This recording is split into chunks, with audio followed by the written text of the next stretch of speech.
I'm Melanie Wilson. I'm a professor of law and also the Associate Dean for Academic Affairs at the University of Kansas. Today I'll be talking about my book, Criminal Procedure, in its 7th edition.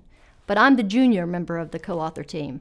My co-authors are Joseph Cook at the University of Tennessee and Paul Marcus at the College of William and Mary. The focus of our book is federal constitutional cases that govern the investigative stage of a criminal case. And because of that, primarily our book focuses on the 4th Amendment, the 5th Amendment, and the 6th Amendment. The 4th Amendment, of course, prohibits unreasonable searches and seizures. The 5th Amendment prohibits somebody from being compelled to self-incriminate. And the 6th Amendment talks about the right to counsel. In addition to the 4th, 5th, and 6th Amendment, because that's the primary focus of the book, we also look at the exclusionary rule a good deal and in great depth. And then for those folks that have time in their courses, for example, maybe they teach a 4-hour course, we also touch on some other issues, which I think can primarily be called fair trial issues. And so by that I mean the right to a jury trial. Is there a problem of prosecutorial misconduct?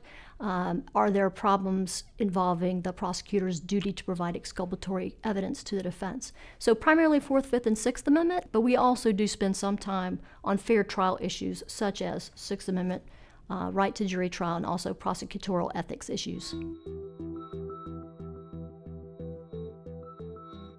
Our primary goal in producing this book, both the original authors and mine, is to have a teachable book. So this is not a research tool, and I think we've done a really good job of, number one, keeping the book a manageable size, a manageable length. This is different, I think, from many criminal procedure books. Some of the other criminal procedure books are 3, 4, 5, 6 inches thick, and it's very difficult. Either the professor has to reduce the number of topics he or she covers, or the students are assigned extremely long reading assignments involving very complex criminal cases that come from the Supreme Court. So we've tried very diligently, as the Supreme Court decides cases every term, which it does, not to just add cases and add cases. We have diligently edited to make it easier to read, and yet we've tried very hard to keep the flavor from the Supreme Court justices' views, and I hope we've done that well. So that's the number one thing that I would say. To supplement the length, we've added problems and questions at the end of all the materials where we really try to combine the constitutional principles that I said are very complex with the practical aspects, because criminal procedure, of course, governs police on the ground who have to make decisions in the field. And so we've added, for example, problems and questions that show, okay, how does this happen?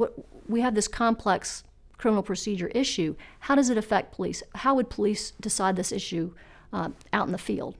So the first thing is, I think that it's a teachable book and it's a manageable length. In conjunction with that, because it is a bit shorter, then what I think we've done is added some forms that really show the practical. That is, moving from the constitutional principles that are quite complex to the more basics in the field.